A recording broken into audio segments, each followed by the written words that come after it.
Morning. We find ourselves in the midst of a GOP manufactured default crisis because House Republicans have chosen to try and hold our economy, our small businesses, everyday Americans hostage to unreasonable ransom demands that many of their members continue to put in the public domain.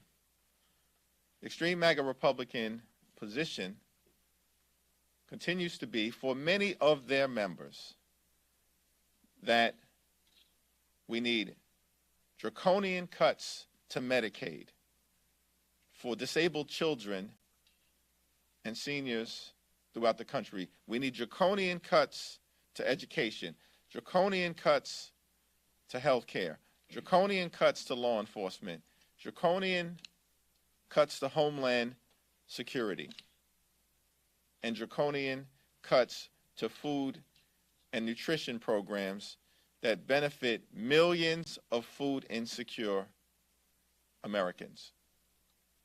That's the Default on America Act, and that's the position that many extreme MAGA Republicans continued to articulate throughout the week. Take it or leave it. Essentially, saying to the American people that there are only two options on the table as far as the right-wing extreme ideologues see it. The Default on America Act, that will be devastating for millions of everyday Americans across the country, or default, which would have catastrophic consequences for the economy, trigger a job-killing recession, crash the stock market, which is going to hurt millions of retirees in their golden years, and skyrocket costs all across the country. Default on America, extreme MAGA Republican legislation, or an actual default. That's an untenable position. But many extreme MAGA Republicans in the House continue to say that's their bottom line, which is not a reasonable negotiating or governmental position. It is hostage taking. And I think it's going to be important for the American people to understand why we are where we are right now. It's because you've got Republicans in the House of Representatives who have made the determination that we are going to jam our extreme right-wing ideology down the throats of the American people using the threat of default in order to get our way. That's irresponsible governance. And over the next week or two, it's certainly my hope that calmer, reasonable heads will prevail on the other side of the aisle, and they will veer off this course toward a dangerous default. Questions?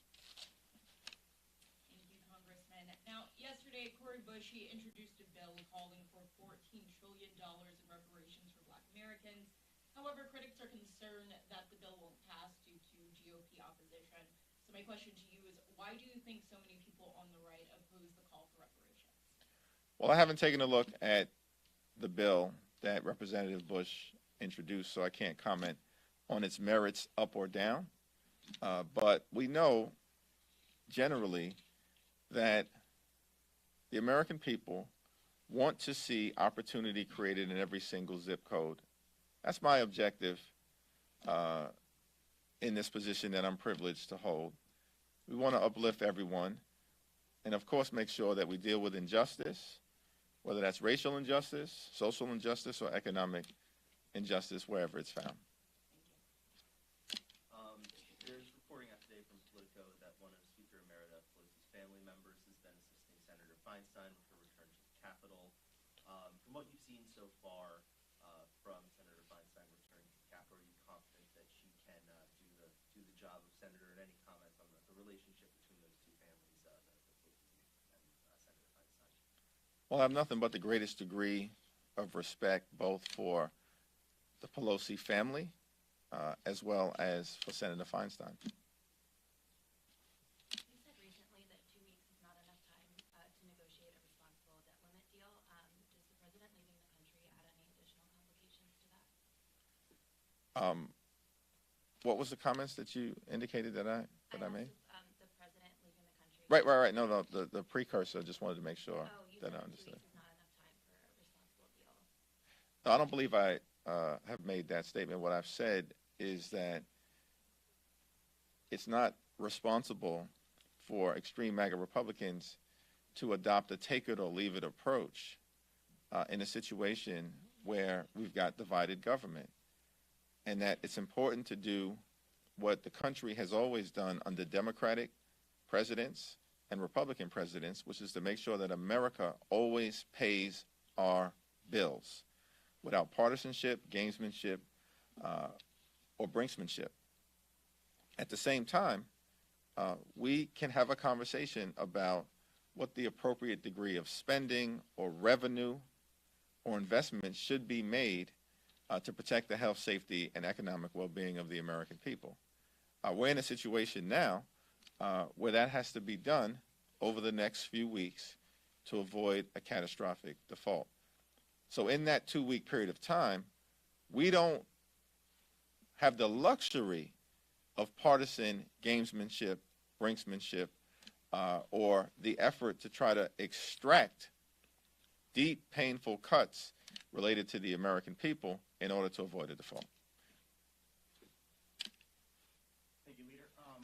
Do you have a reaction to the Durham report, and are you concerned that this could cause a lack of trust in the FBI moving forward? Well, I haven't had the opportunity to closely review the Durham report, but as far as I can tell, this is another example, generally, of right-wing conservatives in terms of their reaction to it, trying to make a mountain out of a molehill. And this is what the extreme MAGA Republicans on the Judiciary Committee and on the Oversight Committee have been doing throughout the year. They keep promising big, blockbuster, bombshell developments that turn out to be nothing.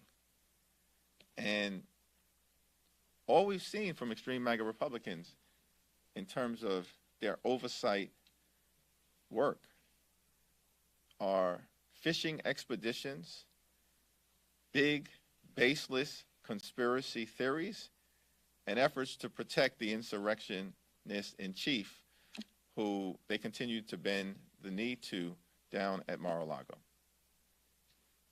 Leader Jeffries, Basil Gentleman, Next Star. I want to get your reaction to yesterday. Republicans held their press conference talking about debt ceiling talks and how it's been progressing. At one point, someone had asked about work requirements, and when they brought up a quote from the president saying that he does not want anything with consequence attached to it, Republicans laughed at the idea. Even Senator John Barrasso saying, and you could hear him saying "loser" from a reference to the president. What's your reaction to when Republicans are saying things like that? And then as a follow-up, and a secondary question, just a reaction to the Police Act that's going to be voted on today. Well, it's not clear to me why extreme MAGA Republicans like Marjorie Taylor Greene or George Santos and others aren't taking the possibility of default seriously. Why are they laughing?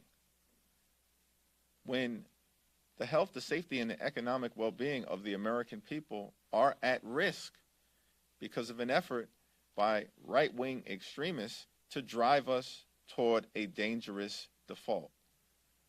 We need responsible individuals to do what has always been done here in the United States of America under Democratic presidents and Republican presidents, including 3 times by Democrats during the presidency of Donald Trump, which is to make sure we avoid a catastrophic default and pay our bills. Period. Full stop. And the notion that extreme MAGA Republicans are trying to impose so-called work requirements when work requirements actually exist under current federal law And it's not clear what exactly they are trying to accomplish other than peddle their right-wing ideology, tells you all you need to know about their legislative posture. It's not a reasonable position that they have adopted. This is hostage taking, and they are trying to extract ransom notes in order to avoid a default. Now, in 2018, 145 House Republicans voted against so-called work requirements in an amendment to the Farm Bill that would have imposed such requirements on SNAP recipients. 145 Republicans, including the current Speaker of the House.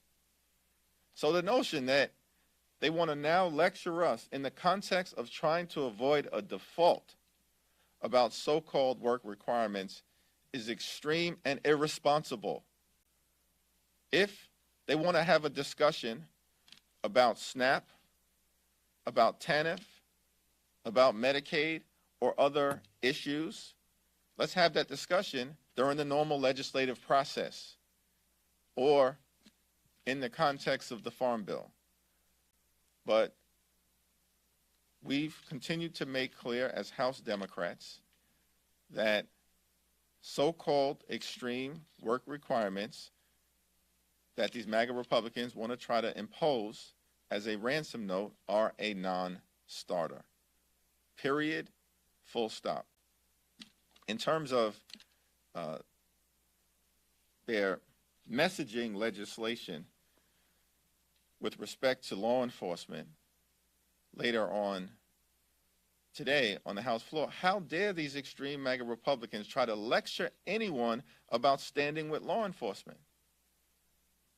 Marjorie Taylor Greene and others, they want to defund the FBI. The extreme MAGA Republicans want to defund the Department of Justice. The extreme MAGA Republicans voted to eliminate, in the Default on America Act, tens of thousands of law enforcement positions across the country, jeopardizing the public safety of the American people. The extreme MAGA Republicans, in this so-called resolution that will be on the floor today, don't even acknowledge the Capitol Police officers who risk their lives each and every day to protect the American people, our staff members, and members of Congress, and who fought hard to protect us and save our democracy when facing violent insurrectionists on January 6th. This group of extreme MAGA Republicans want to lecture us about law and order when they have become the party of lawlessness and disorder? Get lost. Mr. Leader, just generally, what are your thoughts on the Republicans holding that testimony, or they're hearing testimony from the FBI whistleblowers, just generally? And I have a second question as well. Again, the conspiracy theorists on the other side of the aisle continue to, peddle fantasies about the deep state, continue to attack the FBI and federal law enforcement officials, and it's all in service of defending the insurrectionist in chief, who they continue to bend the knee to, and who apparently is the leading Republican candidate for president, despite all that we have seen over the last several years. They can't find someone else, someone more reasonable, rational, someone who behaves like a normal human being. They can't find someone else. And so it's a sad state of affairs in terms of who has taken over the Republican Party. This is not Bob Dole's Republican Party. It's not John McCain's Republican Party. This is not Mitt Romney's Republican Party. It's George Santos's Republican Party, and it's Marjorie Taylor Greene's Republican Party. And how do we know that? Yesterday, they defended George Santos, defended him, protected him, shielded George Santos from accountability. They don't even want an up or down vote on expulsion For George Santos, this is not an ordinary situation. This is one of the most extraordinary situations that the Congress has ever seen in our nation's history. George Santos lied about his entire life, lied about his jobs, lied about his finances, lied about his charitable work, lied about his professional background, lied about his education, lied about his mother perishing during September 11th, lied about his Jewish heritage. His whole life is a fiction, and it was made up so that he could get elected to Congress under false pretenses. And, by the way, he pled guilty to criminal conduct in Brazil.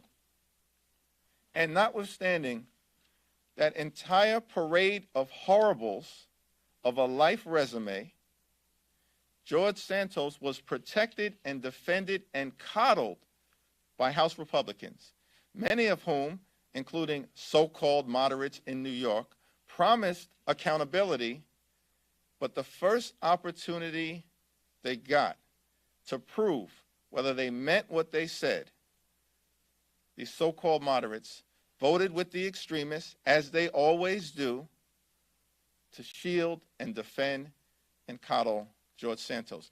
This is who the Republican Party, unfortunately, has become at this moment in time. And then just quickly, a second question on the debt ceiling.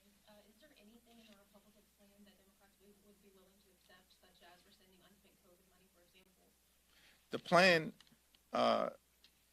that is most reasonable for the American people is to avoid a catastrophic default and to make sure America pays our bills, while at the same time, we've indicated, and as is taking place right now, led by the White House, we can have a conversation about the budget, appropriations, spending, revenue, the investments that should be made to protect the health, the safety, and the economic well-being of the American people.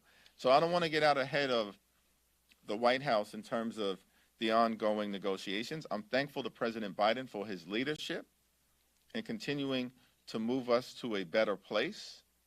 I look forward, to following closely the ongoing discussions that are occurring and will over the next few days, and we'll see what comes back to us. Third row.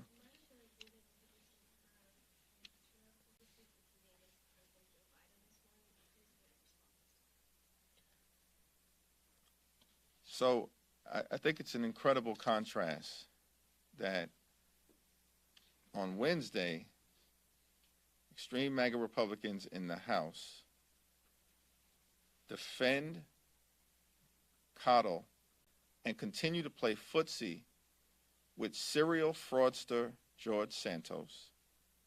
And on Thursday, they want to impeach the President of the United States of America, the FBI director who was appointed by a Republican president, and the Homeland Security Secretary. And who is the face of this effort? Marjorie Taylor Greene. House Republicans have increasingly become the party of Donald Trump, Marjorie Taylor Greene, and George Santos. That is a very sad state of affairs. Last question. You met yesterday with Governor Kathy Hochul, and she's obviously advocating for assistance for New York. Do you have any sense of how realistic it is to expect that Congress would actually step forward with any of that, and what avenue would that take? And if you'll allow me a second question about the man on the billboard beside you, what is the path forward now that this has been sent to the Ethics Committee? Well, it was a very positive conversation that I had with Governor Hochul. Many of us within the New York delegation are concerned with the growing dynamics in terms of the situation that we confront in New York. And I've heard from people all across the spectrum, back at home in New York, that we really need to increase the amount of federal resources provided to New York so that New York City and our state can continue to provide for individuals who are seeking asylum or who have fled potential persecution in other countries with the humanity consistent with who we are as a country and certainly who we've been in the city of New York. But this cannot be done without federal assistance, and we certainly are going to continue to aggressively push for that assistance, and it needs to come to New York City sooner rather than later. You had a question about Santos? Next steps now that the Yeah. ethics has been deferred to the ethics committee. Is there anything else you can do on the House floor? This is what is so cynical about the extreme MAGA Republican effort to shield a serial fraudster from accountability. All Democrats asked for was an up or down vote. But they didn't even want to provide the voters of the 3rd Congressional District in New York, the voters across America, with an up or down vote. The Ethics Committee has had the George Santos matter for months. Months. So what are you referring to the Ethics Committee? It's already before the Ethics Committee. This was an effort to bury accountability for a serial fraudster. Why? Perhaps it's because extreme MAGA Republicans actually need George Santos's vote. He is critical to their ability to govern. George Santos was the deciding vote in passing the Default on America Act. The deciding vote. And to me, that explains, in part, the actions that have been taken by this extreme MAGA Republican majority. Moving forward, we'll continue to explore ways for this egregious, extraordinary situation represented by George Santos's continued presence in the Congress to be dealt with the accountability that the voters of the 3rd Congressional District in New York are demanding, and that the American people are demanding as well. Thank you.